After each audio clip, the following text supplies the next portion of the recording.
మరికొద్ది గంటల్లోనే ఇటు ప్రచారానికి ముగింపు పలకబోతున్న నేపథ్యంలో ఇప్పుడు బీఆర్ఎస్ మాజీ మంత్రి హరీష్ రావు సంచలన ఆరోపణలు చేశారు. ఇప్పుడు వంతు భట్టి విక్రమార్కకు సంబంధించి ఆరోపణలు. భట్టి విక్రమార్క నివాసంలో ఐటీ రైడ్స్ జరిగాయంటూ ఆరోపించారు ఇటు మాజీ మంత్రి హరీష్ రావు.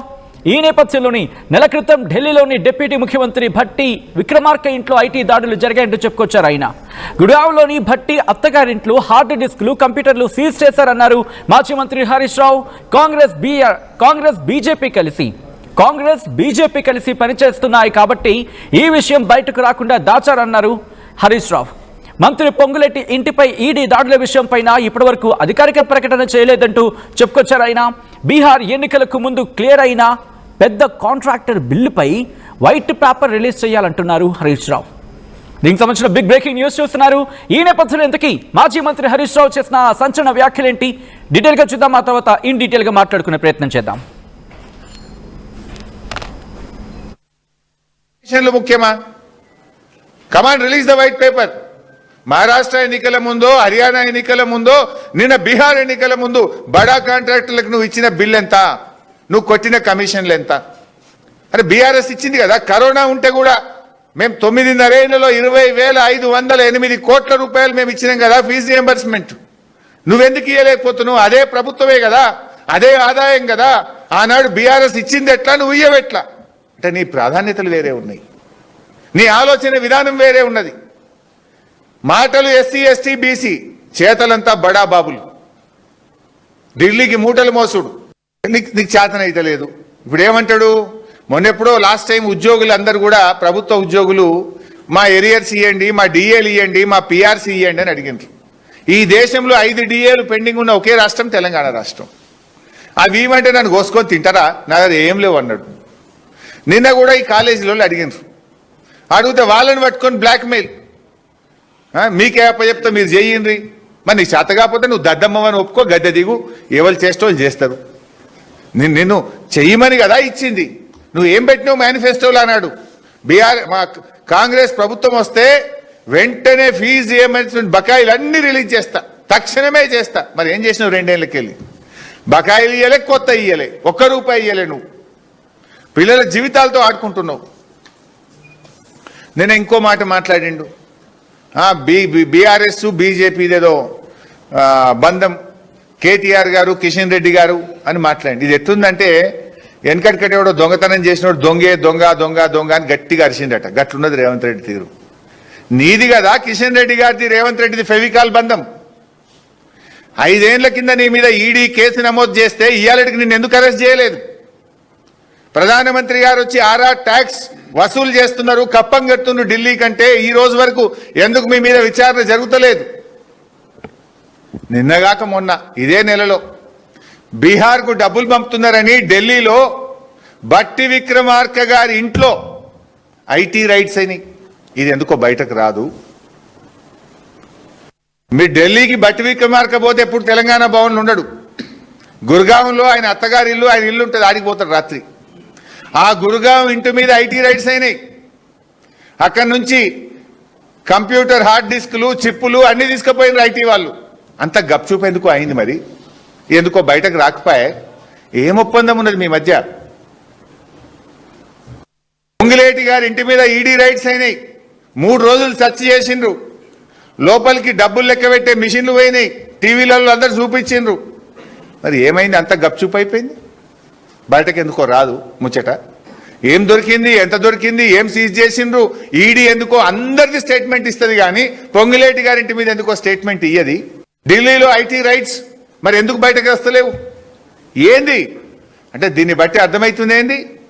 రేవంత్ ప్రభుత్వానికి బీజేపీ రైట్. అది మాజీ మంత్రి హరీష్ రావు చేసిన వ్యాఖ్యలు. దీనికి సంబంధించి కాంగ్రెస్ లో ఎటువంటి డిస్కషన్ జరుగుతోంది, ఎటువంటి రియాక్షన్స్ వినిపిస్తున్నాయి, డీటెయిల్ గా మాట్లాడుకునే ప్రయత్నం చేద్దాం. మా ప్రతినిధి మధు అప్డేట్స్ అందించేందుకు సిద్ధంగా ఉన్నారు. మధు, మరికొద్ది గంటల్లోనే ప్రచారం ముగుస్తుంది అనుకున్న తరుణంలో ఇప్పుడు హీట్ మరింత పెరిగింది. మాజీ మంత్రి హరీష్ రావు చేసిన వ్యాఖ్యల నేపథ్యంలో కాంగ్రెస్ నుంచి ఏమైనా రియాక్షన్స్ వస్తున్నాయి? కాంగ్రెస్ ఏమైనా రియాక్ట్ అవుతుందా? కాంగ్రెస్ లో ఎటువంటి చర్చ జరుగుతోంది? అయితే బిగ్గెస్ట్ ఎలిగేషన్ చేశారు మాజీ మంత్రి హరీష్ రావు. ఇప్పుడు ఒక రకంగా చెప్పాలంటే తప్పని పరిస్థితుల్లో కాంగ్రెస్ పార్టీ హరీష్ రావు చేసినటువంటి కామెంట్స్ కి రియాక్ట్ కావాల్సినటువంటి సిచ్యువేషన్ ఏర్పడింది ప్రస్తుతం. నెల క్రితానికి సంబంధించిన అంశాన్ని హరీష్ రావు ఈ రోజు రివీల్ చేశారు మీడియా సమావేశంలో. ఎందుకంటే నిన్న ముఖ్యమంత్రి చాలా హార్డ్ గా, చాలా ఘాటుగా రెస్పాండ్ అయ్యారు. ఇటు కేటీఆర్ పైన, తర్వాత బీజేపీ పైన, రెండట బీఆర్ఎస్ బీజేపీ పైన మాట్లాడుతూ వారిద్దరికి సంబంధించిన అంశాన్ని ట్యాగ్ చేస్తూ బ్యాడ్ బ్రదర్స్ అంటూ ఆయన మాట్లాడారు. సో ఆయన దీన్ని కౌంటర్ ఇస్తూనే ఈ రకంగా మాట్లాడుతున్న సందర్భంలోనే బట్టి విక్రమార్క గురించి చెప్పారు. గుర్గావ్ లో ఉన్నటువంటి, ఢిల్లీకి ఆనుకున్నటువంటి ప్రాంతం మనందరం తెలిసింది, ఐటీ సంబంధించినటువంటి ప్రాంతం మొత్తం అక్కడే నెలకొంది. బట్టి విక్రమార్క అత్తగారి ఉంటుంది అక్కడ ఐటీ రైడ్స్ అయ్యాయి. ఇది రైడ్ చేసి హార్డ్ డిస్క్లు, కంప్యూటర్లు సీజ్ చేశారు. ఆ విషయం నెల రోజులైనా ఇంతవరకు బయటకు పొక్కలేదంటే కాంగ్రెస్ అటు బీజేపీ రెండు ఏ రకంగా కలిసి పనిచేస్తున్నాయి అనేటువంటి చాలా స్పష్టంగా కనిపిస్తుంది. ఎందుకు ఈ విషయం బయటికి రాకుండా దాచారనేటువంటి అంశాన్ని క్వశ్చన్ చేశారు. గతంలో చూసాం పొంగులేటి ఇంట్లో, పొంగులేటి కూతురు ఇంట్లో, పొంగులేటి నివాసాల్లో, పొంగులేటి కార్యాలయాల్లో, పొంగులేటికి సంబంధించినటువంటి ఇంట్లో ఈడీ రైడ్స్ అయ్యాయి. మనందరం కూడా అక్కడ నుంచి లైవ్ ఇచ్చాం, ఆర్టీవీ కూడా లైవ్ ఇచ్చింది. మొత్తం అక్కడ క్యాష్ కౌంటింగ్ మిషన్ లోపలికి తీసుకెళ్ళినటువంటి విజువల్స్ కూడా ఆర్టీవీ దగ్గర మనం మొదట కవర్ చేసింది. మనం అట్లాంటి సందర్భంలో ఆ అంశాన్ని కూడా కేటీఆర్ పదే చాలా సందర్భాల్లో క్వశ్చన్ చేశారు. పొంగులేటి పైన ఈడీ ఇంతవరకు ఎలాంటి క్లారిటీ ఇవ్వలేదు, కనీసం ఒక నోటు విడుదలయ్యేది, ఈడీ రైట్స్ అయ్యాయి, క్యాష్ కౌంటింగ్ మిషన్ తీసుకుపోయారు, దాని గురించి వివరణ ఇవ్వలేదు అనేటువంటి. ఇప్పుడు అదే అంశాన్ని కూడా మెన్షన్ చేశారు. పొంగులేటితో ఐటీ రైట్స్ అయినా, ఈడీ రైట్స్ అయినా బయటికి పొక్కట్లేదు. బట్టి విక్రమార్క డిప్యూటీ సీఎం, ఆర్థిక శాఖ మంత్రి కూడా దాంతో పాటు ఫైనాన్స్ మినిస్టర్ కాబట్టి ఎవరెవరు బిల్లులు క్లియరెన్స్ అయినాయి, కాంట్రాక్టర్ల పెద్ద కాంట్రాక్ట్లు అవి, దాంట్లో వాటా ఎంత, అందుకోసమే ఇప్పుడు బీహార్ సంబంధించినటువంటి ఎన్నికల్లో ఖర్చు పెడతా ఉన్నారు అనేటువంటి క్వశ్చన్ చేస్తా ఉన్నారు. దాంతో పాటు గతంలో ఆల్రెడీ రేవంత్ రెడ్డి పైన కూడా ఈడీ కేసు ఫైల్ చేసింది. ఆ కేసు సంగతి ఏమైంది అంటే మొత్తం కాంగ్రెస్ పార్టీ నాయకుల ఇళ్లలో వారిపైన జరుగుతున్న దాడుల్లో, ఐటీ ఈడీ దాడుల్లో ఎక్కడ కూడా విషయం బయటికి పొక్కట్లేదు. బీజేపీ కాంగ్రెస్ కలిసి పనిచేస్తున్నాయి అనేటువంటిది చెప్పే ప్రయత్నం చేశారు. సో పెద్ద కాంట్రాక్టర్ బిల్లులపై వైట్ పేపర్ రిలీజ్ చేయాలి, ఎవరెవరు బిల్లులు ఇప్పటివరకు రిలీజ్ చేశారు అనేటువంటిది కూడా డిమాండ్ చేశారు.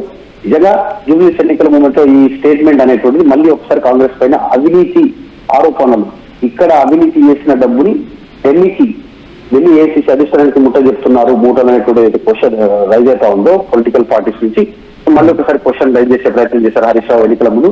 ఎగ్జాక్ట్లీ 24 గంటల సమయం కూడా లేదు, వాస్తవానికి రేపటితో ప్రచారం ముగుస్తుంది.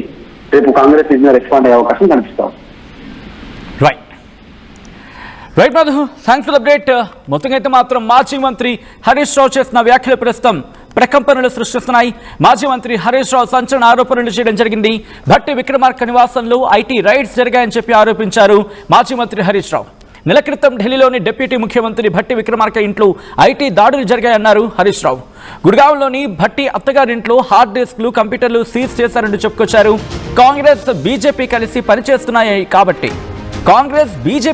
పనిచేస్తున్నాయి కాబట్టి ఈ విషయం బయటకు రాకుండా దాచారు అంటూ చెప్పుకొచ్చారు మాజీ మంత్రి హరీష్ రావు. మంత్రి పొంగులేటి ఇంటిపై ఈడీ దాడుల విషయం పైన ఇప్పటివరకు అధికారిక ప్రకటన చేయలేదు అంటూ చెప్పుకొచ్చారు ఆయన. ఇక బీహార్ ఎన్నికలకు ముందు క్లియర్ అయిన పెద్ద కాంట్రాక్టర్ బిల్లులపై వైట్ పేపర్ రిలీజ్ చేయాలంటూ ఇటు సంచలన ఆరోపణలు చేశారు మాజీ మంత్రి హరీష్ రావు.